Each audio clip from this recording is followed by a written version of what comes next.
If you're a lineman in charge of keeping the lights on, Grainger understands that you go to great lengths and sometimes heights to ensure the power is always flowing, which is why you can count on Grainger for professional-grade products and next-day delivery, so you have everything you need to get the job done. Call 1-800-GRAINGER, click Grainger.com, or just stop by. Grainger, for the ones who get it done. Blog Talk Radio.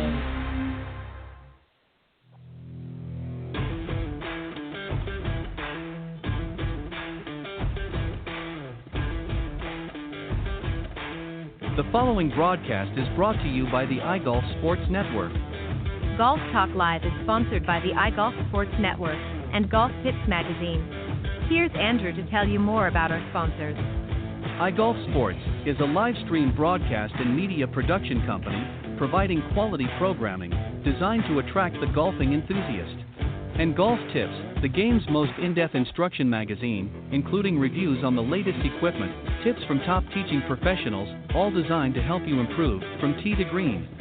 Welcome to Golf Talk Live with your host, Ted Odorico. Join Ted each week as he speaks with some of the best in golf. This week's special guest will join us a bit later. But first up is another great discussion on Coach's Corner. So let's introduce tonight's Coach's Corner panel. All right, good evening, everybody, and welcome to Golf Talk Live. Again, I'm your host, Ted Odorico, and really excited to be here another Thursday evening. It's hard to believe, but we're fast approaching to the middle of March, just a few weeks away, and we'll be hitting Masters Week, and I know you all are going to be excited about that as I am, so we're really looking forward to that. And it will be nice to see the Masters being played in April again. Not that it wasn't interesting in last year in November, but this year be nice to have it back in its regular time slot. All right, so I'm going to bring out the Coach's Corner panel. So let me just introduce the guys, and we'll get into tonight's discussion. First up is John Hughes. He's a PGA Master Professional and the Honorary President for the North Florida PGA section. He was also the 2013 PGA of America's Horton Smith Award recipient. He's a senior editor and Golf Tips Magazine top 25 instructor, as well as being part of Golf Tips advisory staff. Joining him tonight as well is Brian Dobby. He's a PGA teacher professional at the Trump National in Bedminster, New Jersey, formerly from the Montclair Golf Club, where he spent 18 years and won 5 New Jersey section awards. The latest was the 2020 Player Development Award. He was also the 2012 Teacher of the Year and has been ranked as number 7 in Golf Digest Top Teachers in New Jersey. And rounding out the panel, of course, is Pete Buchanan, founder, director of instruction, and owner of Plain Simple Golf LLC, which, of course, as you recall, houses the Plain Simple Golf Circuit and the Simple Swing Repeater Training Brace.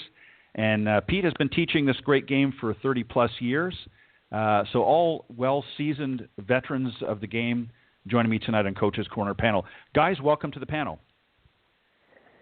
Ted, thanks for having us. It's great to be here. Yep. Thanks for the opportunity, Ted. I appreciate it as always. And all right, so I gave you a little bit of a heads up, and I'm going to start with you, John. We're going to talk a little bit about tips for keeping a good round going. Everybody, wants to improve their game and wants to learn how to hit certain shots and how to produce certain shots and so on and so forth. But also everybody wants to know, hey, if I've got a good round going, what are some things that I can do pre-round, maybe during the round, and even post-round for that next time that I'm going to get out there? I want to keep a good round. So here's tip number 1 is pre-round tips, John. Before your round, ensure that you're nice and loose. You may want to do some stretching and so forth. What are some other things that you might want to do before you even maybe go to the practice tee to get yourself ready for that round? Because, hey, it's going to be a good round. Thanks, Ted, again for the opportunity. Brian, Pete, always glad to be on with you guys. Looking forward to a great hour. I always tell my clients, why be in a rush to get to the golf course? That's sort of where your tempo and timing starts, on the way to the golf course. If you're speeding down the highway, you're going to speed through the round, you warm up, everything else is going to take you a little while. So if you really want to peel the onion back at the first layer, take your time going to the golf course. Plan it out. Plan for any contingencies that may occur. When you're there, no need to rush. Make sure you're there on time with plenty of time to warm up. As far as the warm-up goes, everybody's a little different. Everybody has their routine. I tell you, stick with the routine. No need to change it because there's a special round today or a tournament round. Your body, your brain loves routine and loves to go at your tempo. And everything I've mentioned allows for that to happen before you ever touch a golf club. And while you're touching that golf club, why be in a big hurry? I think that's probably will be the theme, at least for me, as we go along with the various questions probably throughout the round, is what can you do to keep your tempo consistent? It's not necessarily your swing. You got to keep your tempo consistent for everything else to stay consistent. Well said. I think you can't emphasize enough, just even getting to the golf course can set the stage for a good round or a bad round. If you're running late or you're coming up just minutes before you're about ready to tee off, you obviously don't have a chance to warm up. Forget about even going to the range. You're barely even having enough time to stretch things out. Your muscles are going to be a little bit tight, and if you're not stretching out and sort of loosening up before you get out there, even if you didn't get enough time to get out there and hit a few practice shots out on the range or even a few practice putts to test the speed of the greens, if you haven't loosened up a little bit, it's going to be disaster, especially on the first few holes. You're going to be tense, you're going to be not really prepared, and you're going to more than likely rush through your pre-shot routine and so forth. Brian, here's another thing that I want to sort of stay on this theme a little bit, and I want to ask you something a little bit differently and get your thoughts on this. So I think another key element is to essentially determine what game you have. So we're going to assume you've shown up a little bit early, you've hit the practice tee, and you're out there warming up, hitting a few shots. Now it's time to assess what kind of a game you're going to have that day. So if your A game shows up and you're hitting balls solidly and accurately, then your master plan is maybe to play a little bit more aggressively. If your B game surfaces or shows up, your contact and accuracy is maybe just okay. So you understand that your shots won't maybe carry as far, and so you resolve to take one more club or pick up shots to be aggressive. Pick your shots to be aggressive. On the other hand, when you have no game at all and almost every shot is a miss hit, then I think it's short game time where you have to plan to play a little bit safer in that. Give us an idea of what we can do in the event that happens, whether you bring your A, your B, or not hitting things at all. What should we take away from that few moments that we have on the practice tee warming up, and how can we better prepare ourselves when we hit that first tee? Great question, Ted. But first off, thanks for having me on the show, and Pete and John, good to hear from you again. Ted, to the question, golf is so inconsistent, and I think going to the course and having high expectations is hard. So, like you said, sometimes you go to the range and you might not have your A game or B game. So, mentally, bring down the expectations a little bit if you're not hitting it well on the range, and get a little bit more conservative. And conservative in terms of pick clubs that you're comfortable with on the first couple holes just to get the ball in play. And maybe sometimes your B or C game turns into an A game if you just kind of calm down, start hitting some solid shots coming out of the gate. And as the round progresses, your C game might turn into a B game, and your B game might turn into an A game. But I think it starts with lowering your expectations if you're on the range and not hitting it the way you did the day before. Our expectations kind of get in the way sometimes, and it gets us not focused in on the process. The other thing I would do if I'm if I'm not hitting it on the range well, I'm going to get off the range and spend 5 or 10 extra minutes on the putting green, getting a rhythm, trying to hit some long putts and trying to hit some chips and trying to see some success out of some shots instead of, beating myself up on the range before a round if I'm not hitting it well. Those are some of the things I would do, Ted. And I think just very quickly to follow up, it's not the time to start messing with your swing at that point. You're getting ready to go out to the first tee here in a moment. You realize you're not hitting the best shots. There's other ways to compensate. Definitely not a good time to start monkeying around with your swing. Would you agree? Definitely agree with that. You have to take what you have out there. If you're hitting a little cut that day on the range, play a little cut. If you're hitting a draw, play the draw. But again, if you're not confident going to that first tee, pick a club that you can get in play, even if it's a 3-wood or maybe a hybrid, but get it into play, kind of kickstart your round, and you never know that bad swing might turn into a good swing with a little confidence just by hitting clubs that you're more comfortable with instead of struggling off the first tee. Great points, Brian. Thank you. Pete, I'm going to move on to tip 2 for you, and that is getting your body in balance. And I'm going to give you a little explanation here as to what I'm referring to, and then you can give me your thoughts on this. Whether you're right or left-handed golfer, I'll use a right hand because that's what I hit, and a lot of golfers do that. What most golfers, I think, fail to really comprehend is if you're a right-handed golfer, you're not swinging the opposite way. So your body actually gets out of balance a little bit. People may not realize this, but you're used to swinging the club a certain way all the time. So the muscles on one side of your body tend to build up and adapt to that swing motion. And if you're not swinging the other way, which obviously you're not, that side of your body is going to be a little out of kilter, and it can, believe it or not, affect your swing. So I always suggest to students, even if you're using right-handed clubs, to just take one of your clubs and swing in the opposite direction. It's going to seem a little bit awkward at first, but just to help balance out during a practice session. Certainly don't do it while you're out on the golf course.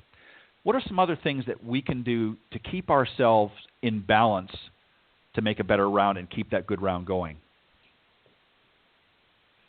Well, Ted, thanks again for having me on, and John and Brian, looking forward to it. This day and age, there's so much more.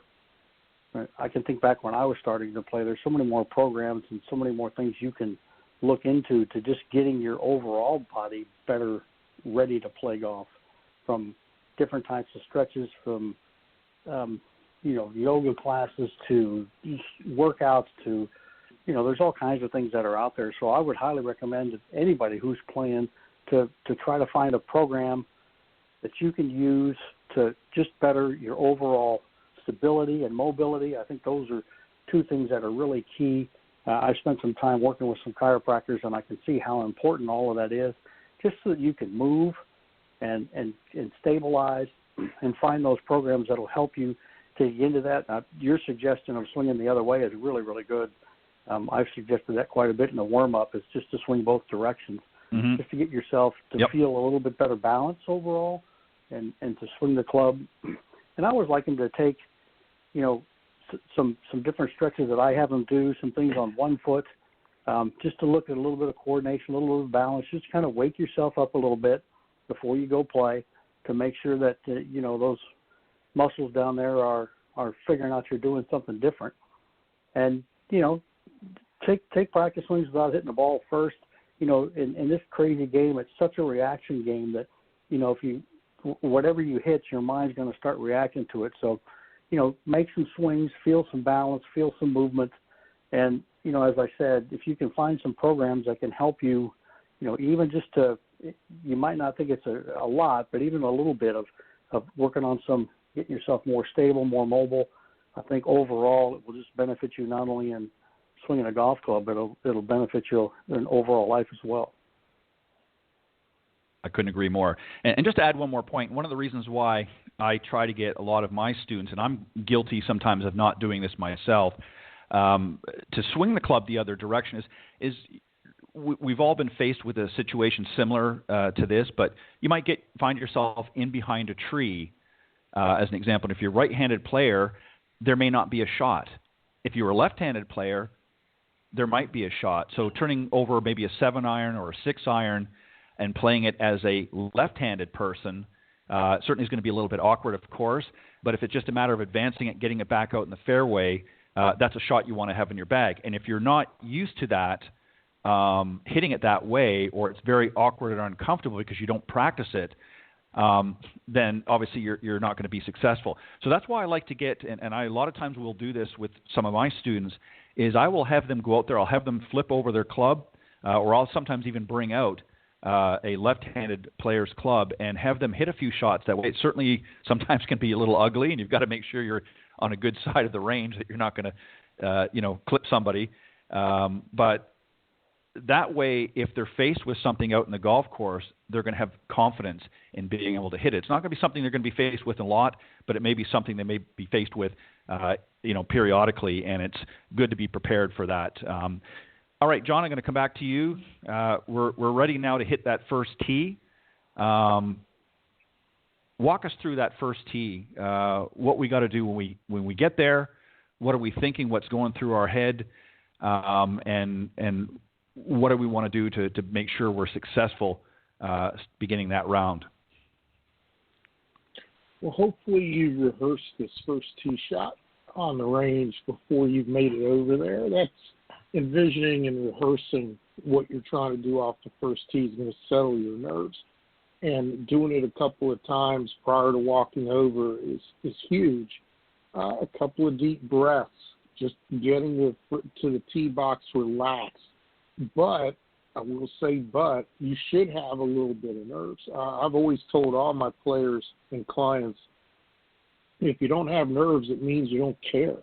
So a little bit of nervousness should be there, while at the same time your breathing's relaxed, your tempo's relaxed, you're not in a hurry, and you've really gone over the rehearsal of what this is going to look like. And if you've done all that, putting the tee in the ground, putting the ball on top of it, walking through your routine should be just commonplace. It should be just another golf shot for you.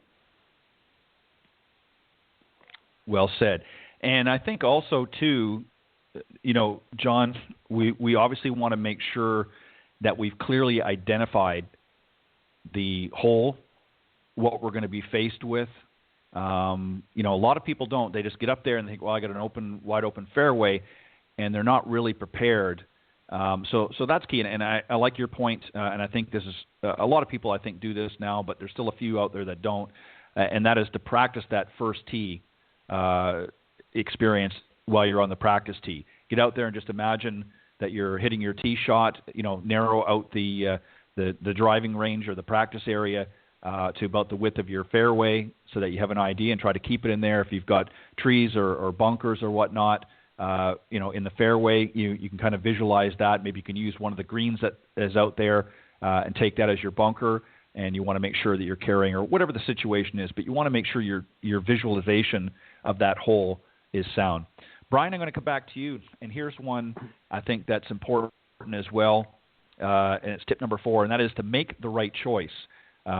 One thing you have complete control of on the golf course is deciding which of the 14 clubs you use for the round. While you might have a core set composition that doesn't vary much, there should also be room for specialty clubs in your game day set, depending on the course and the conditions. Walk us through that process as well. Some people say, well, I've only got 14 clubs. It might be worth maybe having a couple of other clubs on hand. Certainly you can't take them out. You can only take 14, but if you're not playing your same course all the time, you might have to make adjustments. So making the right choice is a good example. So talk about that. Sure, Ted. That's a great question. Every course is a little bit different, and most pros prepare to play courses. And you look at say you're playing a course that's a little bit longer than what you're used to. Maybe you need an extra hybrid in your bag. Maybe you don't need that extra wedge, or maybe you need an extra wedge. So a lot of times preparing to play well means preparing to have the right clubs in your bag, depending on the course. So, like if I'm playing an extra long course, I might put in some more firepower at the long end of my game, and that way I'm not in a situation that I don't have a club to fit that situation. That it's very good point. And then, making the right choice of club is also hitting a shot that you're comfortable with, that you can execute. So many amateurs I play with are pulling out clubs that it's probably not the right time to be hitting a 3-wood off a barrel lie or a lie that's buried in the rough. They're picking the wrong club at the wrong time. So recognizing the situation you're in also and choosing the club for that situation can be a stroke saver, Ted. Yeah, and just some other examples, if you're playing a course with large greens, some people, and certainly not everybody, you might want to even carry 2 putters, a chest-anchored one for some of your shorter putts and maybe a regular length model for lag putting. Some other options to look at is the varying degrees of bounce in that and loft for your sand wedge, as an example. Depending on the texture of the sand, you may want a different there. Utility woods that you mentioned as well. And there's a lot of different options. So you want to make sure. Now, obviously, if you're playing your home course and you're familiar with that, you've pretty much got a standard set. But if you're somebody that maybe travels, maybe you're coming down here to Florida or some other area and you're playing courses you're not familiar with, it might be a good idea to, double up in some areas or have some extra clubs in hand that you can bring with you and swap them out as you need them, depending on where you're playing. Certainly, again, you can only carry 14 out with you, but if you have an idea ahead of time what you're playing, that's something to consider as well. Pete, I'm going to come to you on this one here, and this is an interesting one, predicting the trajectory. So as an example, you might be under a tree and you need to keep it low, but you're not sure how fast the ball will get up. Here's an interesting option here to do, and you may have some other things to consider as well, but one way to learn how is to lay down the club you're playing to use with the butt end facing the target, then step on the club face. The shaft will rise to the shot's initial launch angle, allowing you to decide if the club is the correct choice to keep it under the obstacle. Let me hear your thoughts on that. It's a little bit unusual, and I must confess I didn't come up with that. It was something I found. But what are some other things? Trajectory is obviously important because, when you're out hitting out in the middle of the fairway and you don't have trees or other, obstacles that may be power lines, as an example, depending on where you're playing, trajectory becomes an issue. What are some things that we need to be mindful of? And maybe you can talk a little bit how we would set up if we've got to get that ball a little bit lower, if we've got to get a little bit higher. Maybe you can touch on those as well.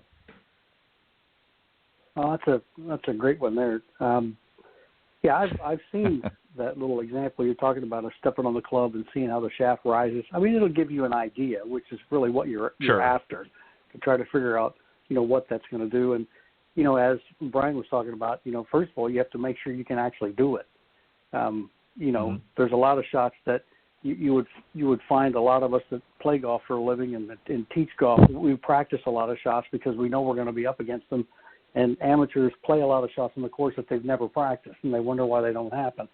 So you have to be mindful of what you can do first. But from a sheer standpoint of loft, I mean, understanding the loft of your clubs and what they can do for you, I think a lot of times the amateurs will misjudge just how high the ball will fly with a certain loft, depending on their swing shapes, the trajectories they normally hit it. You can move the ball forward or backward, depending on if you want to hit it higher. You can maybe play it a little bit more forward. You want to hit it lower, play a little bit further back, not to the great extremes. And you can also use, a swing that swings it a little bit lower to the ground will keep it lower to the ground. Just looking at the different ways you can move the club, move the loft, move the setup to try to change, what you're trying to do with the trajectory. And as I said before, it's a great way to practice too. Mess around with that golf club when you're practicing just to figure out what it's going to do. But I think if you look at the situation that you have first, look at the loft that you're trying to hit that type of shot with, always the visualization should always be first, and trying to pick a club that's going to give you that type of trajectory you're looking at, and then, give yourself a setup that's going to aid in doing that. If you're trying to hit it low, as I said, move it back, trying to hit it high, move it forward. You can open the face a little bit, hit a little bit higher. You can de-loft or close the face a little bit to hit a little bit lower, all really depending on what you're trying to do. Right, well said. That was our fifth tip. We've got a few more to go through, but I want to stop for a second because I guarantee you there's folks out there that are saying, well, wait a minute. I thought this was about keeping a good round going. So they might be saying, well, what do all these have to do with keeping a good round? We're talking a little bit about pregame and club selection and so on and so forth. What I think a lot of people have to understand is in order to keep a good round going, many of the things that we've just touched on and the ones to follow, understanding and knowing what to do in advance when you're faced with that scenario or you're preparing for to have a good round will help you tremendously in keeping a good round going. Understanding things about trajectory and so on and so forth. Understanding getting prepared will help you have a more successful round so that when you do have some good shots, you're going to be able to keep it going. So a lot of people might ask that question and say, well, again, what does that have to do with keeping a good round going? And the simple answer is understanding these key tips will help you do that because you're going to be better prepared. You're going to understand whenever a scenario comes up how to handle those situations or how to better prepare for those situations. And that's really the point here. If you want to have a good round, you've got to be prepared. And that's what really the key function is. John, I'm going to come back to you with number 6, and that is to simplify your chips. I think your chip shot is a crucial shot in the bag.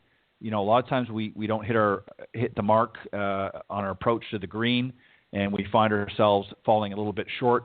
And the good old chip shot comes in handy. Maybe walk us through a little bit on some ways that we can simplify that. What are some key things that we need to be mindful of? Flag positions, so on and so forth, slope of the green, that thing. Maybe you can just touch on a few points there. Sure, and I'd also state that a lot of times to keep a good round going, you're going to revert back to a chip shot or some type of variant of a chip shot to keep a good round going, whether it's getting out of trouble, as Brian and Pete have talked about, controlling trajectories and distances and such. It's the key shot that will probably keep anybody's round going. And it's very simple. It's not as difficult as most people try to make it out to be. Ball middle, hands down, little lean forward, make a big putting stroke. That's really all you're after. And if you can make solid contact that way and start being able to control your distances with it, it's a really easy game, or a simplified game is what I really should say. From a strategic standpoint of view around the green, in order for you to be close to the hole, you've got to pick out a landing area. Think of a golf towel. Think of a hula hoop. Think of something that's on the ground in front of you, just onto the green, where you can land that shot. Control your spin, control your distance, not by taking your swing and trying to alter it. Odds are, at a high handicap level, you have a very difficult time altering your shot length without decelerating. So why not grab another golf club? Think of it as a tool chest. A ratchet and socket set is the typical analogy that I use. You're not going to use a 1/4-inch socket to go over a 1/2-inch bolt head. Change that club for the variation that you need, whether it's longer or shorter. Obviously, a wedge is going to create more spin than, say, a 7-iron. But then the other thing to realize, if you're somebody that is really married to one club to chip around the green with, realize that the firmer you strike that ball, the faster the speed of the club head through the ball, it's going to create more spin. And you've got to account for that as far as where you're going to land the golf ball. From off the green, the old Scottish bump and run from 20, 30, even 40 yards out, get you out of no man's land. Again, find the right club, find the right landing area, ball middle, grip down, lean forward, make the big putting stroke. You'll be very, very surprised as you go along and play around the golf how many times you'll actually use the basic setup and the basic strategy and then adjust off of it. To go back to what you just finished saying, Ted, as far as preparation, if you're being prepared and understand how to make adjustments, especially with this chip shot, as you make adjustments, you can keep the round going. A lot of people try to make improvements out there, and I think with a chip shot, you're not trying to improve a chip shot. You're just trying to make adjustments based on the situation that you're in. Well said. I think the other thing, too, is, Nicklaus famously talked about how he liked to use the same swing but just change the club out. And I think, in my opinion, for a chip shot, I think that's a good idea to swap it out. Some people do have a favorite club they like to use. One of the concerns I always have is they change the rhythm of the swings. So, again, you can certainly do it. This is why practice is so crucial, off the golf course, if you're going to do something like that or with anything, is so that you've got them down pat. So if you decide that, hey, maybe the 6 or 7 iron is your favorite chipping club, or maybe it's an 8 or 9 iron, whatever it may be, you've got to factor in the things that, John, that you just talked about. I prefer to have a variety of different options as far as the club is concerned, because that way then I can essentially use the same rhythm in my stroke, but allow the loft to either carry it a little bit further to that spot or a little bit less, and depending on the type of shot I want. So I'm not having to actually change the stroke as much as I am the club. And just my thought, my opinion, and it certainly has worked for myself and many of the students I've worked with. All right, Brian, I'm going to go to tip number 7 for you, and that's angle your putting. Let me explain what I mean by that, and then you can comment and then maybe throw in some others as well. There's a key angle that's created when you place your trail hand on the putter, left or right, doesn't matter. Your wrist it bends backwards slightly towards your forearm. Many of the successful putters keep this angle intact through impact to prevent overuse of their hands. So in other words, by maintaining that wrist angle on their trail hand going through the putting stroke, they're not breaking down. Touch on that a little bit and maybe some other tips that the folks can use once they get on the putting surface to help keep that round going. Great question, Ted. Okay, the angle of the right wrist in putting. If we keep our right wrist bent back a little bit, it's more of a lever, and then keep the lead wrist more flat or bowed, it's going to really stabilize the club face through the shot. But the thing I would consider on longer putts, sometimes most amateurs don't get the ball far enough on longer putts, so you need a little bit more release of that right wrist to create a little bit more speed. So you can actually use that bent right wrist on the shorter ones, but on the longer ones, 40, 50 feet, don't worry about letting that wrist go to get that club head moving a little faster. We all know with putting, we have to control that club face, and as our wrists move, that club face moves.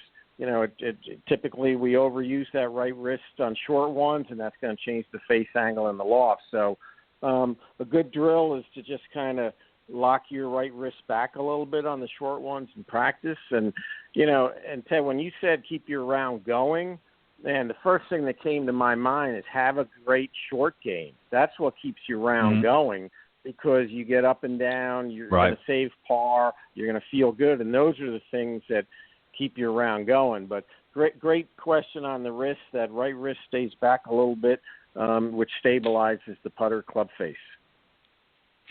I think another thing, too, that well said, Brian, thank you. I think another thing, too, that I like to encourage when doing your practice stroke on the green, and that is to actually look at your target as you're taking your practice strokes. If you're looking down, it's hard to really understand. Your eyes actually can be a really good tool, because you can visualize the distance to the hole, and then taking that practice stroke kind of gives you a feel of how hard you have to hit in order to get the ball to the target. So I think if you look at some of the best putters out there, certainly they'll look down to identify the ball. When they're taking their practice stroke, you will see them looking up at their intended target, taking those practice strokes so they can kind of gauge the distance and the feel to make sure that they're going to get the distance that they need on their putts. Pete, I'm going to hit number 8 to you, and that is look where you're going. Again, if you're leaving long putts, again, I'm sorry, that was number 8. I'm sorry, number 9. 7th hole tips. My apologies. I just jumped ahead on there. 7th hole tips. Your round is 1/3 complete. If you're playing 18, it's time for a tension check, if you will. You should feel what I would call selective tension, where some of your muscles, your lower back, insides of your thighs, ankles, that sort of thing, each of your inside of each of your feet are tense and ready for action, and others like your jaw, neck, and shoulders are relaxed. So 7th hole is maybe some might want to do it 5, 6, maybe a little bit longer. I like this particular tip because I think it's a good opportunity to really take a look and assess where you are, what's working, what's not working, and how you're feeling in that particular moment. If you're kind of tensed up, if you're a little bit nervous or whatever because you're not playing well, this is a good time for a quick assessment. Give me your thoughts here. Well, I totally agree with that. You can even use a baseball reference with the 7th inning stretch. You know, you might take a little bit of time to loosen up, stretch out a little bit. You know, look at your game, evaluate what's going on. Even when you go back to, you know, look where you're going. What are you up against? What's coming up? You know, I think it's always good to keep yourself loose throughout the round, to keep stretching, to keep moving. That's why I think, you know, a lot of times walking is a great way to keep yourself loose. You know, in this day and age, there's a lot of cart riding, so you need to do a little bit extra to keep yourself mobile, keep yourself moving around. But no, I think that's a great way to do it. Evaluate where you are, how you've been playing. You know, to use the old phrase, loft is your friend. You know, I've always said, you know, they don't really put that number on it anymore, but they used to stamp a 1 on the bottom of a driver. And just because it has a 1 doesn't mean it's the first one you have to hit. I mean, you know, you've got to get yourself into position, and using the loft can help you. You know, it's ironic. I just played some golf with my brother who came to visit, and he's a new player after retiring. And I told him, I said, we're going to divide all the par 4s in half, and whatever that yardage is, you're going to hit that club twice. Mm-hmm. So if it's 320 yards, we're going to hit it 160 yards twice. But I have to hit driver off the tee. I said, no, you don't. No, you don't. We're going to work on scoring today and just helping you maneuver the ball around the golf course and keep it in play. So I think there's, you know, a way you can look at that and evaluate after, you know, a third of the holes, you know, how have you been hitting it? You know, what have your drives been doing? Are they in play, not in play? You know, start putting more lofty clubs in your hand so you can keep it in play. Loft is always going to help you to hit it a little bit straighter. And so, you know, it's a great time, I think, to evaluate at that point, to see what's going on. As I said before, keep yourself loose, keep yourself ready to go, keep yourself mentally in it. You know, I think a lot of times we can lull ourselves to sleep out there and, you know, play 4 or 5 holes in a row where you just all of a sudden you look up and you go, what, I'm on 12? So, you know, you just got to keep yourself active, keep yourself in it the whole time, and, you know, use that point to put a little evaluation together and get a little bit of a game plan moving to the next few holes. Yeah, that's a really great point and some great advice that you gave your brother. You know, I remember, and I've mentioned this before, I think a time or two on the show. In fact, when he was a guest, I mentioned it to him. But I had a couple of years back, I had Wally Armstrong, who I'm sure most of you were. I think we're all old enough to know who he is. But he was on the Golf Channel in his earlier days, and he did a little experiment in one of the lessons that he did. And he played 3 holes, a par 3, 4, and a 5, with nothing more than a 7-iron, a pitching wedge, and a putter. and over the 3 holes, he ended up shooting 1 under par. And it really goes to the point that you just talked about is, even though, par 3 is a little bit different, but the par 4 and par 5 were certainly lengthy enough to take a driver or even a 3-wood off the tee. But he said, no, I'm going to show you that certainly he was not suggesting that not to take those clubs out with you, but he was just proving a point that you don't have to hit it, 300 yards to score well. I mean, what player out there, especially 25 handicap, wouldn't love to be 1 under after 3 holes? So I think that's great, splitting those holes up that way, the yardage is up so that people can get there. You don't have to get, obviously in a par 4, if you're a decent hitter, getting there in 2, even if you get it there in 3, if your third shot gets you close enough that you can get in 2, okay, so you're maybe hit a bogey on that. But I've seen players on par 4s shoot 7. I've even seen some do 8 because they're all over the golf course. So I think breaking it up and isolating where your strengths are, and that's what we're going to get to, John, in this last tip here, is playing to your strengths. Always play to your strengths. No matter how good a round is going, it's important not to deviate what's working and to suddenly try some sort of a hero shot in hopes of going even lower. Talk about playing to your strengths a little bit more. And again, just to emphasize keeping that good round going, if there's anything else that you can think of that we haven't touched on that you want to add in.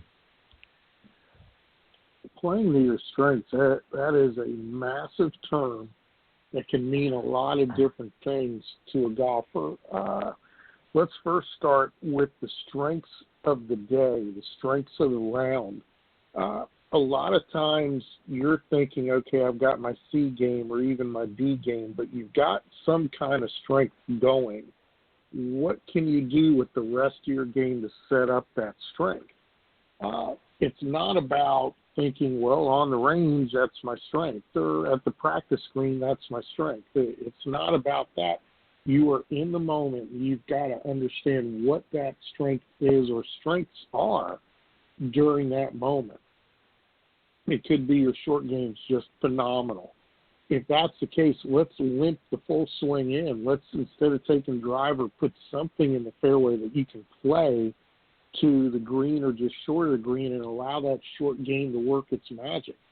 If it's your drive, no matter what club you have in your hand, put it in the fairway. The rest will take care of itself, but you have to build off of that confidence of your strength and allow it to bleed into the rest of your game. As far as strengths go long term, you probably do have strengths, whether it's your putting, pitching, chipping, bunkers, hitting greens, hitting fairways. Maybe it's, hey, I'm great within 20 feet with a putt. Well, that's probably the goal then. What can I do the remainder of this round to make sure that I'm going to have at least no more than a 20-footer every time I'm up there and do it in the least amount of time of strokes. But I think the other strength that everybody overlooks, you sort of hit on it when you said hero shot. You have a brain, and it's more strength than you realize while you're playing. I have a phrase. It goes something like this: great decisions followed by great setups will always camouflage poor performances. What do I mean by that? Your biggest strength you probably underutilize, and that's your problem-solving ability. Slow down. Understand the information that's in front of you with every lie, every shot, every situation you're in, and don't be in a hurry to try to come up with the solution.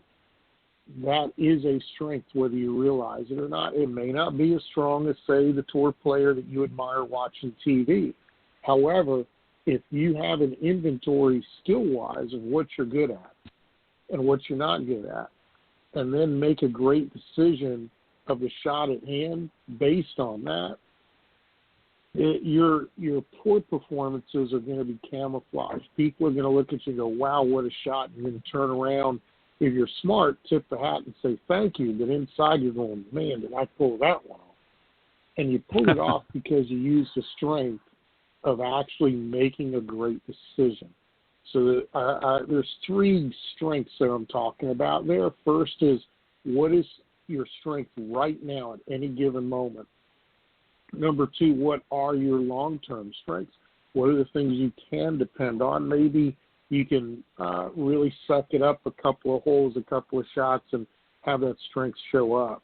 But the one strength you're probably forgetting about, make a great decision. When you make that great decision, you're probably going to end up with a better score than you realize.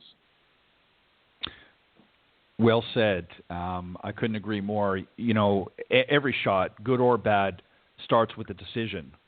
And obviously, good shots are a result of a certain element of skill and even some luck, but start with a good decision, the right club that's been selected, understanding some of the trouble that may be surrounding you and making an informed decision instead of trying to hit over a pond or a small lake or even a stream or over a bunker. If you know you can't carry that distance, maybe laying up or playing to a different position might be the right shot for you. So you're exactly right there. Well, we got a few minutes left here. I want to, for Pete and for Brian. Brian, I want to start with you. I think one of the things, especially for you two professionals who were up in the Brian being up in the Northeast and Pete being in the Midwest up in St. Louis area, you're sort of just coming out of the cooler months and getting ready to really get into a full cycle right now with your lessons. And I think it's important, you know, again, sort of staying on this theme, if we want to really help people to have a good round and keep it going, it starts right from the beginning of the season in preparation. And I think one of the things, Brian, I'm going to go to you first, and that is to, with your professional, and if you're not working with one, I suggest that you get out and connect with one, but isolating those strengths and identifying where the issues that you are. So that way your pro can put together and help you put together a good solid plan on how to work on some of those things. So isolating some of the key issues that are giving you trouble and what your strengths are. Talk a little bit about that. Well, Ted, great question. For anyone that's familiar with TrackMan, we use one in our teaching bays, but they have the training sessions on TrackMan where, say, you wanted to work on 60-yard wedges. You would hit 10 shots and get graded out. There's so many tests you can do now to find the strengths and weaknesses of your game. Maybe it's driving, maybe it's putting, maybe it's chipping, but it takes some time to evaluate your game before the season starts, especially up here. It's hard to play, but it's real easy to, you know, come indoors and work on the game. And that way, you know, your coach can evaluate your game and say, you know, your wedge game from, say, 30 to 80 yards isn't where it needs to be because we graded you out. And if you want to get your handicap lower, we're going to really have to focus on this game. So there's many ways now to evaluate a player's game, whether it's long game, short game, and with TrackMan, you can actually compare yourself to, you know, every player that goes on it. So it's a great tool to isolate those weaknesses. But once you find them, I think if we tend to only work on our strengths, we're really not going to get better. We have to identify the weaknesses in our game and then work on those. And typically, when you do that, your weakness turns into a strength, and that's what's going to keep your round going. That's what's going to bring your handicap down, Ted. Well said. And Pete, one of the other things that I think is important to sort of piggyback on what Brian has just said, and that is once we've identified some of the issues or the concerns or problem areas, we need to put together a game plan, number one. And also, I believe we need to put together a to-do list, and that is so that the player has a list of things that they need to work on. Maybe it might involve drills and so on and so forth. Maybe you could touch on that. Once we've isolated some of the areas that need to be worked on, what do we need to do? How do we put an effective game plan together in getting them prepared, especially this early in the season, and the importance of having some form of a to-do list, if you will, and you can call it something else, of things that need to be worked on. Maybe you can talk about that a little bit.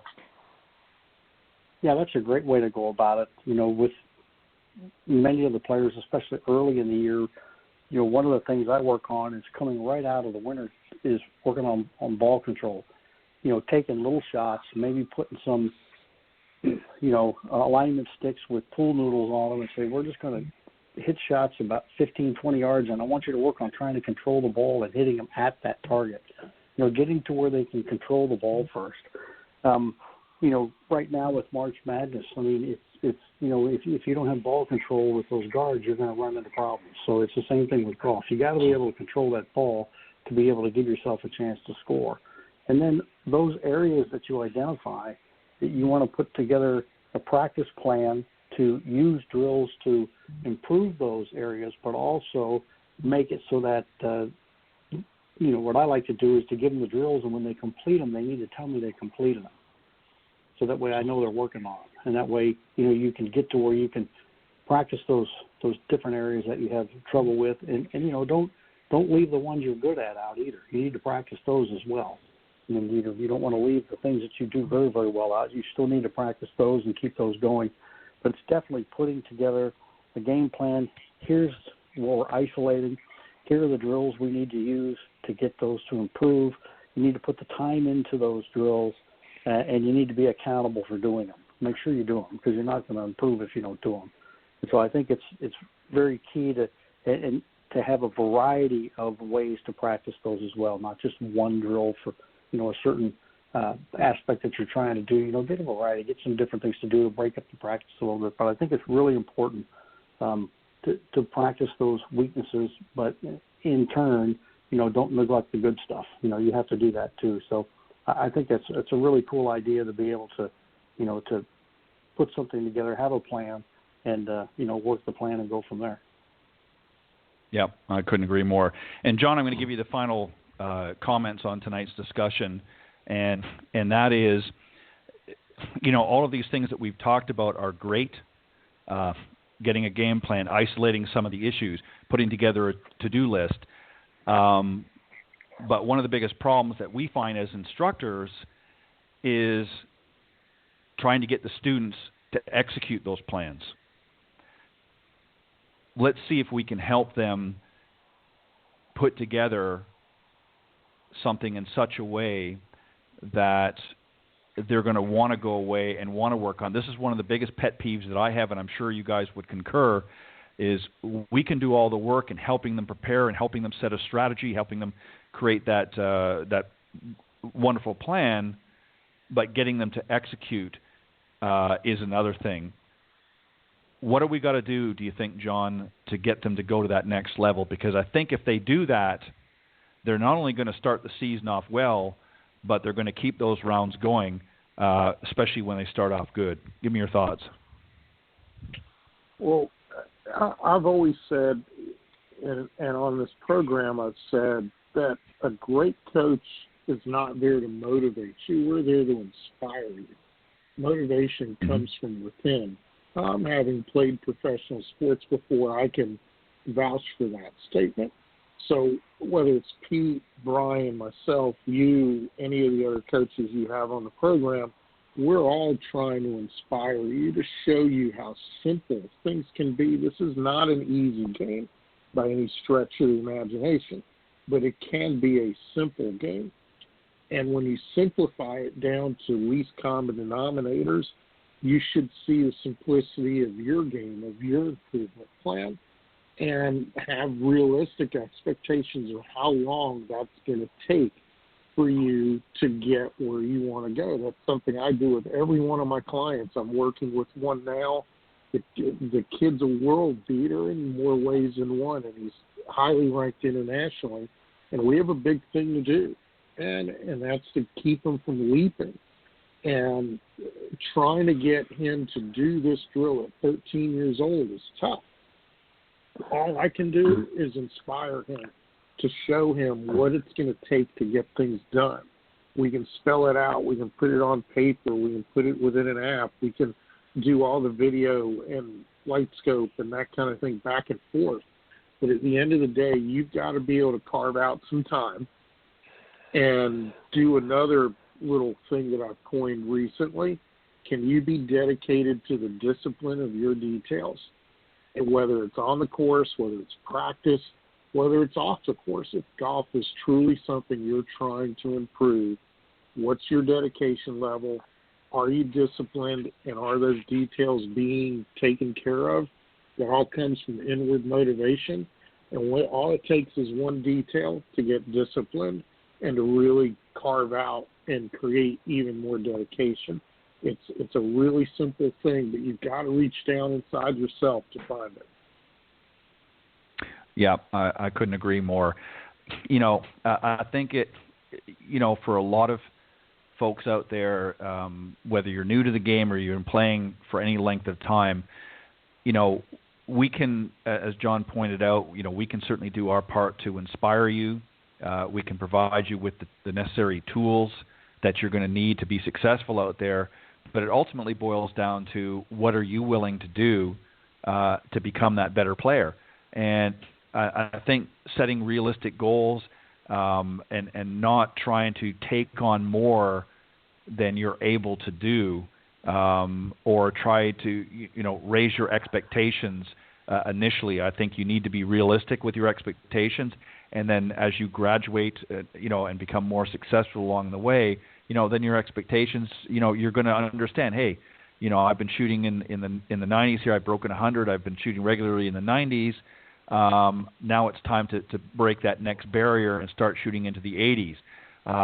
If you're barely breaking 100 and you're trying to get down to 80, that's a big leap. It can be done, but it's not as successful in a short period of time or likely to happen. So there's a lot of things that you can do. Great points, guys. As always, I'm going to give you a chance to let the folks know how they can get in touch with you if they want to reach out either after the show or at a later point. So I'm going to go in reverse order. Pete, I'm going to go with you, and then Brian and John. So, Pete, let the folks know if they want to reach out. Yeah, thanks, Ted, again for having me on. And John and Brian, it's always a pleasure to be on with you guys as well. I've joined the teaching staff this year at St. Louis Golf Lessons, so they can find all my information at stlouisgolflessons.com. It's a great outfit. We're doing a lot of great things here in St. Louis, so you can reach out and find me in there, and whatever you're looking for, whatever answers you need, get a conversation started, and we'll start working on your game. So, thanks again, Ted. Perfect. Thank you, Pete. Brian, how can the folks reach out to you? Well, first off, Ted, thanks for having me on the show, and John and Pete, it's always great to hear from you guys. Anybody want to get in touch with me? I'm up at Trump National in Bedminster. My email is briandobbypga@yahoo.com. Give us a call, and love to help you if you're up this way in New Jersey. Thanks again, Ted. I appreciate it. And finally, John? Yes, you can reach me. It's real easy at John Hughes Golf. Whether it's my website, any social media, definitely very easy to find me. And if you're looking to do some virtual coaching with me, you can hop onto my new website, instantgolfimprovement.com, where you can find a really interesting library of long-form video instruction as well as virtual video instruction through me. No matter where you are around the world. And again, thanks, Ted, for the opportunity. Brian and Pete, always a pleasure. All right, guys. Well, thank you very much. I'm looking forward to another great season here on Coach's Corner. I think last week was our inaugural launch for this season, and this was round 2, as we like to say. And you guys did a great job, as always. I appreciate your thoughts and input into the game, and hopefully we helped a few golfers out there that are tuning into the broadcast tonight. And if not, then go back and listen to it again, because I guarantee there's some good information. Guys, as always, have a great weekend. Stay safe, and much continued success. And I look forward to the next time you guys are on the panel. Great. Thanks, Ted. Good night, guys. Good night. Thanks. All right, that was my very special guest panelists on Coach's Corner, John Hughes, Brian Dobby, and Pete Buchanan. Once again, thanks, guys, for a great discussion tonight. Before I introduce tonight's special guest, I'd like to play a short clip on golf tips. The following ad is sponsored by Golf Tips Magazine. Are you tired of being short off the tee? And what about those 3 putts? Forget about it. It's time you got serious about your game. Golf Tips, the most in-depth magazine in the industry. For over 30 years, Golf Tips has delivered expert content such as the latest golf instruction from America's top pros, simple to follow practice and game improvement drills, fitness and mental game tips, equipment, training aids, accessory and apparel reviews, golf destinations and travel tips for every budget, and so much more. Don't miss a single issue. Go to golftipsmag.com and subscribe today. All right. Welcome back, everybody. I'm very excited tonight to have back on the show. He's been here a couple of times already, and I'm glad to have him back. I'm talking, of course, about the founder and CEO of Swing-A-Line, Chris McGinley. He is a 30-plus year golf industry veteran with an outstanding record of building premium brands and products in market leaders. He recently returned to V1 Sports, where he served as CEO from 2017 to 2019. He's one of the golf industry's most seasoned equipment aficionados. Chris oversaw Homna North America and spent 14 years at Titleist, driving high-profile product marketing campaigns and sales programs for one of the industry's most successful equipment brands. He also filled prominent roles at MaxFly and Fila Golf earlier in his career. So please welcome back to the show my very special guest, Chris McGinley. Ed, thanks so much. Good evening. Not a problem. Welcome back, Chris. Thank you for joining me. Welcome for joining me. One small correction. I was 21 years at Titleist. Oh, okay. Well, I'll have to make that adjustment. You have to get after Carl for that. I will. How are you tonight? I'm doing fantastic. Welcome back. And Great. As I said, I've had you here a few times. I enjoy having you on the show. So let's do a little bit of a review. We're going to talk about Swing-A-Line tonight. And I know you've got a new product. We're going to talk about that a little bit later. But let's just review a little bit about the history of Swing-A-Line, how it came about, how you got involved with it, and a little bit about the product itself. Yeah, after I left Titleist in 2016, I started to do a little consulting work and came across a gentleman named Ev Strand. Ev's brother Alan was a PGA Tour putting instructor and also founded and designed a putter product called Dandy, so Dandy putters. One of their claim to fame is they won the Masters with Vijay Singh. So, they had a kind of a brief moment in the sun because of that, but, were never able to make it work as a viable equipment brand for a number of reasons. But anyway, Alan had a number of sort of passion projects in terms of training aids. Unfortunately, Alan passed away from cancer, and he never got to realize some of those products or see them come to market. So I ran into his brother through a mutual acquaintance in the industry. He said, "Hey, would you help me bring some of this stuff to market? It's really good." I took a look at it, and the concept was fantastic. It needed a little bit more design work and some engineering done to it.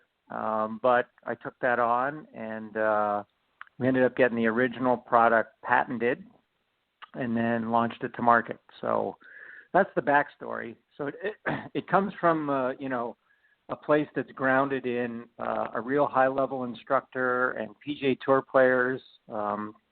Had guys like Dr. Gil Morgan and VJ and a number of PGA Tour, reputable and well-known PGA Tour players, Ernie Els, try it, comment on it, use it, and that led to the product we have today.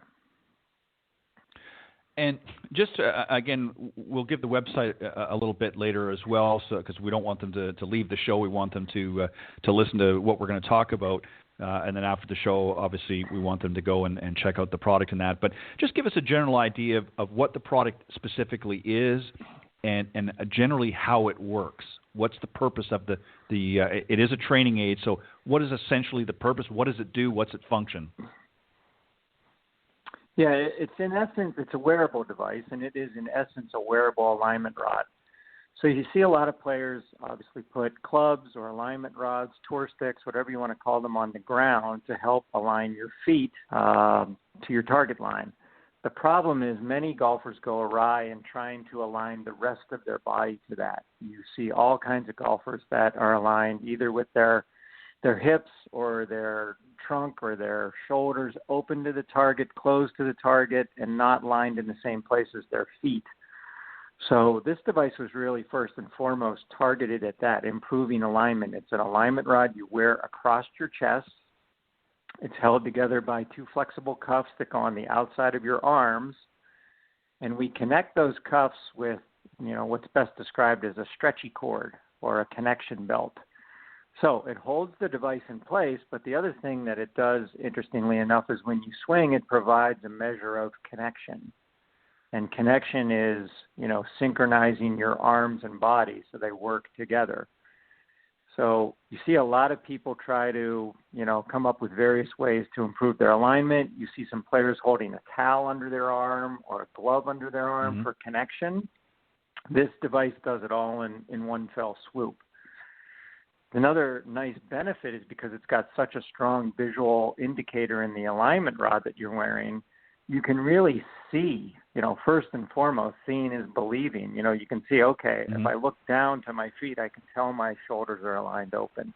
Then once you start the swing, you can see how much you've rotated. So it's also very good at teaching rotation. So we like to say alignment, rotation, and connection are the three main things that it teaches. Let me ask you this question here, because this is something that we hear a lot about. We see a lot of, training aids out in the market. There's, many out there, but very few you can actually hit shots with. This is something that you can actually hit shots with. I mean, you're not hitting it with the product itself, but you can have the product, the cuffs, as you said, on your arms, and you can actually hit full shots with it, correct? You can. So it's great visually, but, not everyone learns visually. It's also great for developing feel. And some people call it muscle memory. A lot of teachers don't like that term, but it allows you to feel what good alignment is like, or good rotation is like, or good connection is like. So it's great visually. It's great in terms of feel. And as you said, you can hit any golf shot from a drive to a putt while you're wearing it. You can also rehearse swing positions. So you don't just have to use it at the range hitting balls. You can use it in your office. You can use it at home. If you have a hitting net at home, or even just in your garage where you've got some room to swing, you put this on and you can rehearse key swing positions so that you can see and feel them. And those tend to stay with you when you get to the golf course. But you can throw it in your golf bag and hit balls in it as well, and it's effective either way. Yeah, and I wanted to, this is an area that, especially, given our current climate of staying at home for many people still here, whether it be in the United States or Canada or what have you, those that aren't maybe have the ability to get out to the golf course yet, whether it be due to climate or stay-at-home orders, what have you, practicing golf at home is paramount. And this is, as you just pointed out, this is a product, this is a training aid that they can use at home to give them feedback and allow them to understand the key points of where they are in the swing, the alignment, and so on and so forth. My question to you is, typically using the Swing Align product, what have been some of the typical results? And I'm talking about timeline. How often should they use it to get sort of the best opportunity at seeing real-time results? And typically, what has been from some of the users so far has been the feedback that you have gotten as far as is it a 30-day kind of program that you recommend to sort of groove some of that imprint? Yeah, that's a great question, and there's multiple answers to that. So we feel like the first time you put this device on, you're going to learn something. So you'll be amazed, like, hey, I never realized my shoulders were so open or closed, or the tilt in my spine was so off. So it provides you instant feedback, which is good. So you may learn something right away. Certainly when you swing with it, you're also going to feel that connection device working. So, the impact can be immediate for a lot of golfers. It's sort of like almost an oh wow moment right away. But, the more you use it, it not only helps you kind of recognize visually and through feel what's going on, but, when you practice with it, you tend to get better at those things and they stay with you. So it's sort of realizing, learning, and then retention. So, we think it helps throughout that process. We have a lot of guys, myself included, that, it's easy to get out of alignment. And I keep it in my office and I'll throw it on every now and then and just, line up like I'm going to hit a golf shot and work on, the alignment between my upper body and lower body. We have a bundled product where you get an alignment rod that goes on the ground as well. So putting the one across your chest and looking down, you get instant feedback and you can very easily see how you're aligned. So that, that takes a couple minutes, and it's nice to, get up from your office. Everybody's working at home and take a little break. So, it runs the gamut from that kind of stuff, Ted, to, taking it out, and when you hit balls, having a practice session with it.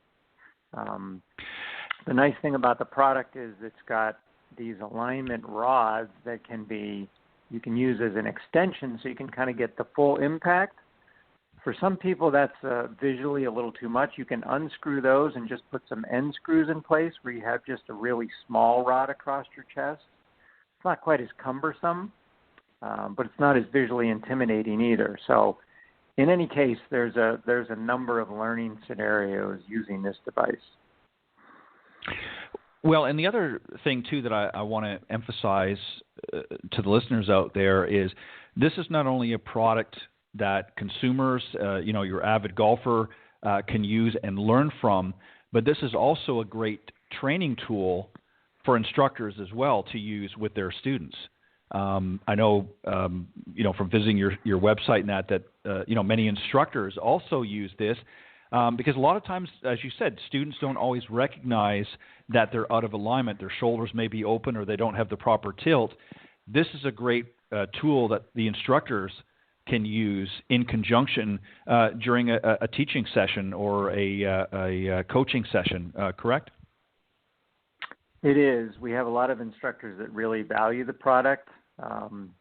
We've heard some of them say, hey, it's like a third hand when I'm teaching. If I'm having to physically go up to a golfer and put them in the right position, I'm not really able to stand back and make comments or point things out. With the Swingline device, I can tell them what to do. The golfer can see it themselves, and it really, it adds an element to their teaching, like a third hand or an assistant right there with them. So that's very positive. But just the whole general concept of the device, when you show it to an instructor, they get it immediately. It's like, oh my gosh, I see so many of my students that, their posture's bad, their tilt's bad, it's set up, their shoulders are open. A lot of people, including sort of our main promoter, Devin Bonebreak, says for a lot of golfers, you don't really lose your swing. You typically lose one of the fundamentals like grip, setup, alignment, posture, and then that leads to you doing something bad in your swing. So the more you can work on those fundamentals, and this device directly addresses that, and teachers really appreciate that, the easier their job is going to be, so you can actually work on the swing. Right, exactly. We lost you a little bit there, but I think we got... You got me, Ted? That can be used... I'm cutting it out. Yeah, no, that's all right. It happens from time to time. But this is a product. I've seen a lot of stuff on the market over the years, and I can honestly say this is among one of the best products I think I've seen in a long time. Because there are so many training aids out there. As I mentioned, we see them out at the PGA show every year. And, again, not to knock anything else out there, but this one gives you a tremendous amount of feedback. And I like the fact that it can be used in conjunction, on the lesson tee with your instructor or coach, but it's also something that you can take away, like you said, if you're working at home or practicing at home, this is something that can give you some visual points of reference, if you will, to help you work on some of those things. So there's instant feedback, and that's what people really want, Chris, is people want instant feedback on whatever they do. One of the nice things with video and so on and so forth is giving us that sort of extra eye. But even that sometimes, if you don't have a trained eye, it doesn't give you sometimes the visual information you think. Whereas your product, it's very relevant if your body is open, if your shoulders are open, that alignment rod is going to show you that right away. So it's nice to get that instant feedback and allow you to make adjustments accordingly. What are some of the things that that you found, again, through some of your research and as you work through the Swing-A-Line product? We touched on earlier about whether you're swinging a driver or a short iron. Mm-hmm. This is something that is good for both, correct? It is, because there's a number of things that change from swinging a driver to an iron. Certainly your ball position, your spine angle tilt. I think it's different, to set up to a driver, which you play off your front foot. So you've got a little bit different visual from your perspective. And that will dictate how your shoulders go sometimes, as it is for hitting a wedge shot or even a putt. So the device really helps whether you're hitting a longer club or a shorter club, you're hitting a chip shot or a putt.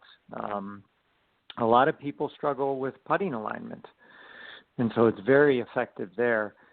There's some other things you can do with the device. You can wear the device across just above your knees on your legs. So some golfers get a little bit out of whack in their lower body. Their lower body doesn't turn properly or sequence properly. So, you find that you're having trouble making a full rotation in your swing, and the Swing-A-Line alignment rod will show you that when you're wearing it on your upper body. It may be that you're just not turning your lower body. Turning your lower body gives you clearance to then turn your upper body. So if you think that's an issue, you can pop Swing-A-Line just above your knees and see how much your lower body rotates. So there's a number of uses or use cases, if you will. The rotation aspect is interesting. So a lot of players think they're turning. They think they're separating their lower and upper body and rotating. But they're really not. They're just kind of moving their arms, and they don't turn to, what would be an ideal 90-degree rotation, let's say. So when you got Swing-A-Line on in the setup position, it's all pointed down your target line. As you rotate to the top, for most golf shots, you're going to want to turn your shoulder somewhere in the neighborhood of 90 degrees or perpendicular to your target line. Very easy to tell that with Swing-A-Line. You can even put an alignment rod down on the ground. Instead of pointing at your target line, you put it off your back foot perpendicular to your target line, and you try to match up your shoulders on rotation. So instead of setup, it really gives you a much better indication of like, wow, I really thought I was turning and coiling and rotating to build up power, but I'm not. So that's another nice element. It's also it works for swing plane in a way as well at the top of your swing, to see where you've rotated. Where that alignment rod is pointing at the top of your swing will show you if you've stayed in your posture or not. A lot of golfers, I'm sure you've seen it, come out of their posture, their lead shoulder points straight up in the air, and then they end up typically coming back down over top of it on the way down. So it really also allows you to, concentrate on rotating your lead shoulder under and staying on plane through your golf swing. So the alignment rod will tell you that. So we have a number of, videos and instruction blog articles on the website that kind of walk you through that process. Yeah, and some of the things, maybe you can just touch on a few of them. Some of the things that again, I'm referring to some of the videos and stuff as well that they can go and see for themselves, but maybe you can just, talk a little bit about. But one of the things that the swing line does is actually helping to learn proper arm positioning. In other words, keeping your left arm and elbow straight. Maybe touch on that a little bit. They can go and see the video later afterwards when we give them the website. But maybe you can touch on a few of these things as we go along. Yeah, it does. I mean, there's a role. Each arm plays a little bit of a different role. So for most golfers that are right-handed, your left arm is your lead arm, your right arm is your trail arm. So you want to keep the left arm as straight as possible, and on the way back, you want it to be under your right arm. And then as you come down and through, you want it to work a little bit in the other direction where your right arm and your right elbow goes kind of against your body, and it goes under your left arm. That has to do with swinging on plane and things like that. That these are concepts that are kind of hard to grab if someone just told you to go do that. But when you're wearing the device, it's really easy to see. Yeah, those are some of the additional benefits of, you can focus in, you can stay kind of broad and alignment rotation, or you can focus in on a certain part of your swing and or your body, being your lead arm or your trail arm, and how they function. Yeah, and here's one that I'm curious about, because, again, this is one that as a teacher professional we get all the time, is how do I increase my swing speed? And Swing Align can help you with that as well. How can we do that with Swing Align? Well, I think the whole thing about swing speed is, there's a number of components. I think where Swing Align can help is if you're not rotating and coiling properly and storing energy on the backswing. If you're just using your arms, if your arms are just disconnecting and lifting the club to the top, you're not going to hit it as far. So that's where connection comes in. You want to stay connected. You want to rotate in a connected manner so you're using your big muscles. And there's there's a term that a lot of instructors use, like you need to have the right package at the top of your golf swing, right? You need to be rotated. Your arms need to be in the right position. You have to have a good solid package so you can deliver the club, slightly from the inside to square, in the right sequence, releasing the right amount of, obviously, power and energy into the ball. So Swing Align just kind of naturally does that. You don't need to think too much about it. It helps you stay connected. It helps you get in the right position at the top, but you don't really have to think too much about your downswing or delivering the club to the ball. So in terms of power and accuracy, obviously being in the right positions is key to deliver the club as squarely as possible and with as much speed as possible. So through some of those things we just talked about, Swing Align can help that. Yeah, and this is what I say, the versatility of your product is what is really impressive. It's not just tackling one area of game improvement. It's actually tackling many. By getting the body aligned correctly and using the proper sequencing of the body to execute the shots that we need, whether it be a long game or a short game, is critical. And so many golfers struggle with this. How can this help some of our senior golfers who maybe don't have the same flexibility that they once had? Maybe they can't generate the same power. Swing Align can help them too, right? Yeah, no question. I think as you age and your body changes, so does your golf swing, and therefore so do your positions. So, with a senior golfer, you may not be able to coil or rotate as far as you used to be able to. That's where it's nice to know, okay, where am I starting to lose some of my power generators? And a typical thing that we see for senior golfers is they forget to rotate their lower body, and that's an easy thing that most golfers, regardless of their physical condition, can do. Because, typically the legs are a very strong element and remain one of the stronger elements in your body as you age. So, you got to use it all as you get older, and using your legs which are the only part of your body attached to the ground, is a good way to generate power. So right.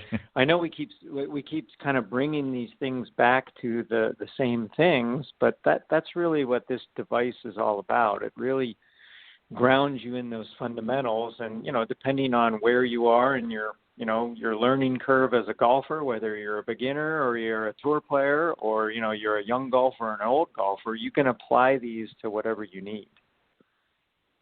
Now, for some of our newer golfers, we've all been going through this, this pandemic for the last year, still going through it in many ways. What was really interesting is, despite some of the difficulties, golf really, and I've said this many times over the last several months, is really kind of got a shot in the arm in a good way, in the sense that there were a lot of new people coming out to the game. So this is really a great product for those new golfers coming out that really haven't learned the craft yet, really don't understand the golf swing. This is something that they want to pick up now, early on in their time learning the game, because it's going to help them ingrain some of the proper sequence, help them to understand some of the issues that you've already gone over. Now's the time to do it. So what would you recommend for somebody that's just starting the game, that picks up this? And again, we have to be mindful, everybody's schedules are different and time is different, but really to help, how often should they be using it initially? And then for some of our better players, it might be just sort of a, not maintenance, but sort of a reassurance that they're doing the correct things. As you said yourself, a lot of times you'll get out there and, if you're feeling that your alignment's off a little bit, you'll put yourself together with the swing align and sort of reaffirm some of those concerns that you might have. So for a newer player, what would you recommend? How frequent should they be, using this product? And maybe for some of the better players, that maybe don't need to use as much, what typically have you seen them getting the best results to sort of a maintenance, if you will? I know that was a long question. Yeah, no, you're right on there. But first, an unabashed plug for golf. I mean, we're kind of having our moment in the sun right now, aren't we? And it's great for the industry. Yep. It's great for golf as a sport. I mean, being able to work on your game at home, being able to go out and, be responsible in terms of socially distancing and still be able to play golf. I mean, golf's a rock star right now. So I think it's great. It's great for the industry and great for everyone. We're bringing new players into the game, and we're bringing different kinds of players into the game. I think even before the pandemic, there were new golfers coming into the game through, say, a Topgolf or more of an entertainment type experience. So for those golfers, they may not be as serious as a seasoned player, or they may just be getting started. They may not know where to go to learn about the swing. They may not want to go and see an instructor. That can be an intimidating first step. So, for a beginning golfer, just learning some of the fundamentals, if nothing else, like how to align yourself at your target, that can be a huge help as a starting point. And being able to swing and feel your arms and body staying connected and working together, and you having to use your big muscles instead of your small muscles, your arms and hands, to swing the club at the ball. Again, those type of fundamentals, they certainly benefit a beginning golfer. At the other end of the spectrum, though, they also benefit an experienced golfer, even a tour player. I mean, there's a reason why on the tour, when a guy's warming up, he's got his caddy or his coach standing behind him, because even tour players get out of alignment pretty easily. Yep. And as a player, hey, something just didn't feel right during this round. I was off. I couldn't align at my target. I just couldn't quite hit the ball where I thought I was looking. Or, for some reason I was losing power on my drives. Experienced golfers, better golfers, competitive golfers, they just sort of had that innate feel like, hey, something was off and I need to tune it up. So, having a swing align and being able to use it. All right, let me just check my alignment and make sure I'm doing things the right way. Let me check my posture. Yeah. Let me check my rotation. Golfers at the highest level of the game benefit from this stuff as well. So you're right. The full spectrum really can benefit from that. Yeah, and I think that's what makes it really very unique in the fact that it is something that everybody, from a beginning player to even a seasoned tour player, needs help. This is one of the unique things about golf. Many other sports, once you kind of learn the basics, you can pretty much keep it going. Golf is something that, from season to season, from round to round, things can happen. Your body maybe gets out of sync. Maybe you're, mentally you're just not as sharp as you were yesterday. And you get out to the golf course, and suddenly you're thinking, well, wait a minute, why? The wheels seem to have fallen off the bus today. What happened? And so a great product like this can help, as you said, not only the beginning player, but even the seasoned tour players. All right, I mentioned earlier, I wanted to give you an opportunity. You've got a new product that you're adding to the lineup called the Goalpost. I'm going to let you explain what it is, and I've got one here that you guys sent to me, and I appreciate that. I haven't had a chance because I literally just got it the other day. But I'm going to put this to good use. I can guarantee it. Tell us what it is and how it works. Yeah, this is a fun little device, and different than Swing-A-Line. This is focused exclusively on putting, and it is a device that you wear on your putter. In essence, it's a frame that you lay over the top line of your putter and secure to the back of the face or the back cavity. So the reason it's called Goalpost is because it looks like, the goalposts that sit at the end of a football field. There's two posts that come out, and then there's one in the middle where you secure the device. So you lay it across the top line of your putter, and then there is a post that then sticks out from your face in the heel and the toe.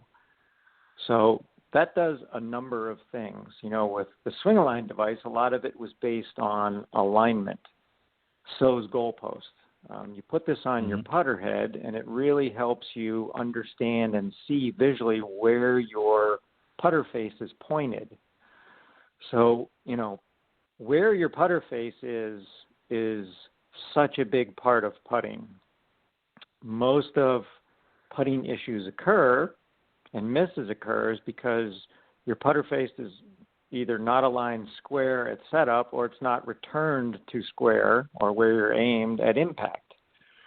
So this device really helps with that process. It also helps provide you with a frame. Because it is posts, they act like a gate that sort of frame the sweet spot or the center of the face.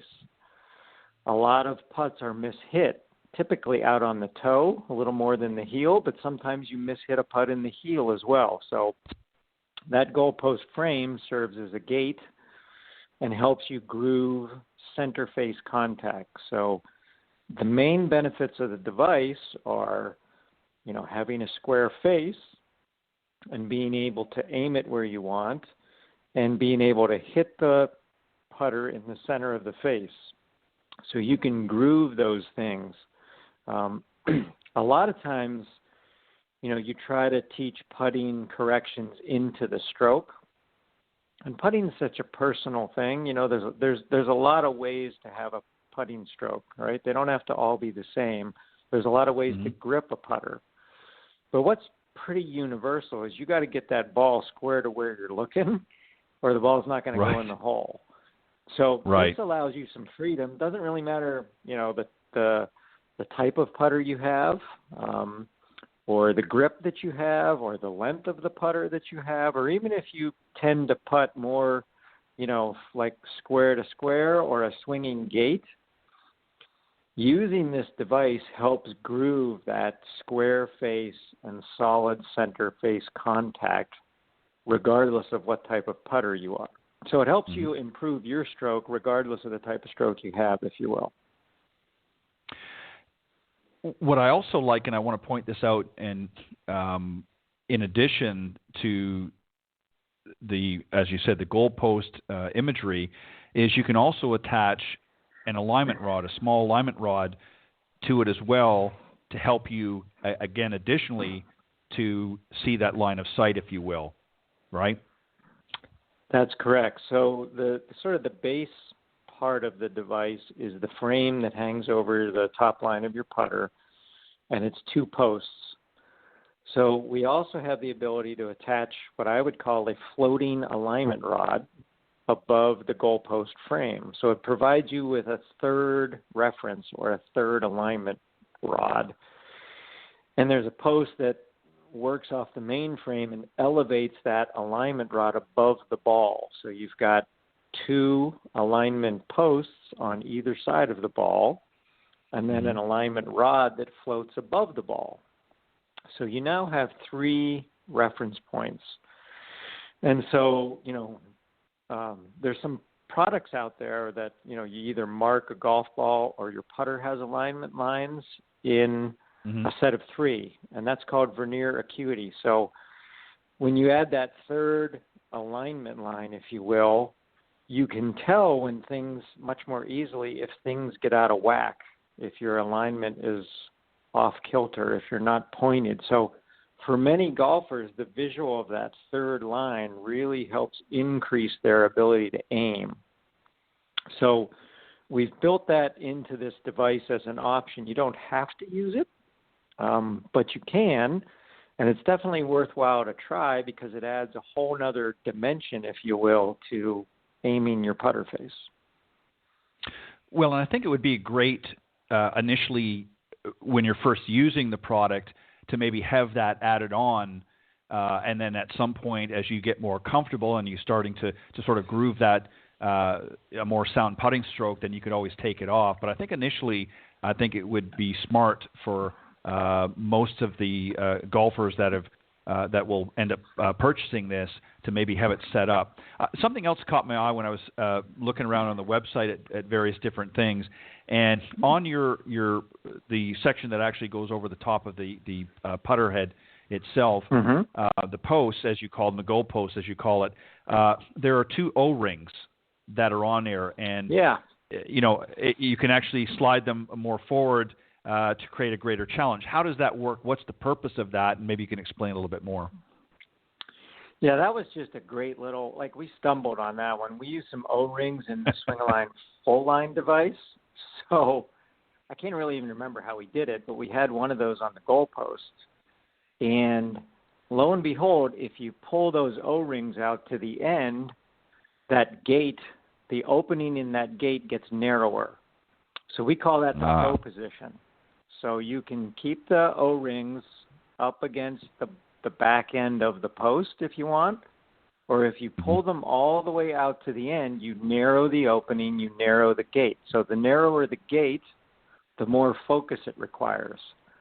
So once you get used to lining up the ball in between the gate and not hitting the gate on your backstroke or forward stroke, you can pull those O-rings out and make it even more of a challenge.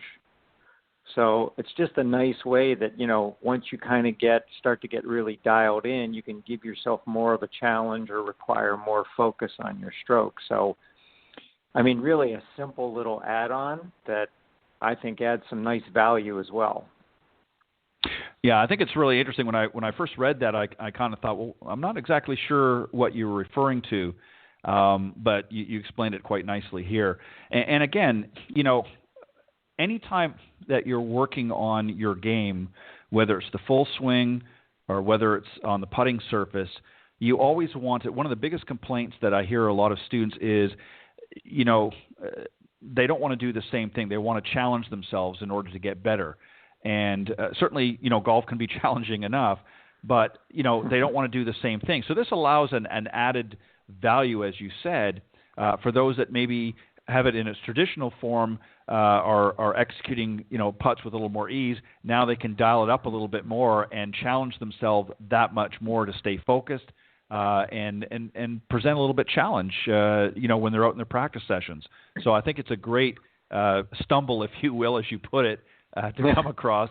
It's obviously going to serve you guys very, very well. I think it's a great product. I'm excited. I'm going to put it on my I'm going to put it on my putter this weekend and get out and hit some putts with it and test it out in that. But it looks like a great product, and it's a great addition, to the Swing-A-Line family. So we're going to give them the website now, and then we're going to wrap things up and let you give some final thoughts. So If you want to learn more about Swing-A-Line, you can go to swingtrainer.com. All of the products are there. They've got some great offers on there. As Chris has also mentioned, not only can you go there to buy the products, you can check out, there's some great posts on their blog that talk about some of the various things that we've talked about tonight. And there's also an instructional section there as well that helps walk you through some of the areas that many of you might be struggling with.